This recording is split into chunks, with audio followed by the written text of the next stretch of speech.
कैसा हमी के बीच शिल्पी राज विजय चौहान जी आ चुकल वाला असम के इस धरती पर। तो चलिए लोग उन्हीं के मुंह से कुछ सुन रहे जा बात।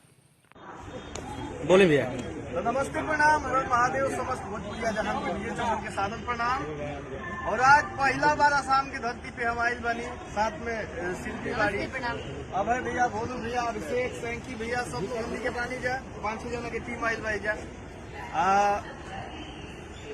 RNSS रचनात्मक नोनिया संयुक्त संघ के चौथा अधिवेशन बात। तो इतना भैया लोग सबके देखला दी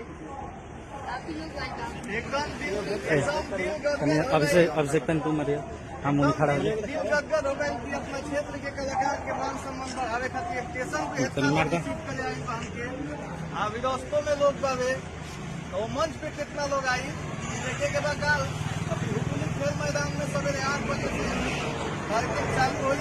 लोगों से ज्यादा संख्या में आई, संस्था के मान सम्मान बढ़ाई, हमनी के आशीर्वाद।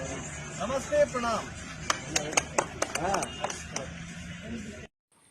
गाइस शिल्पी राज विजय चौहान जी आ चुकल वालो रहो सब लोग ढेर मात्रा में आई लो और ई जौन चौथा अधिवेशन होके जा रहा बा ओके सफल बनाई लो हो जाई के बिहू टोली खेल मैदान में। तो रउआ सब ढेर मात्रा में आई लो और ई जौन अधिवेशन होके जा रहा बा ओके सफल बनाई लो। यही के साथे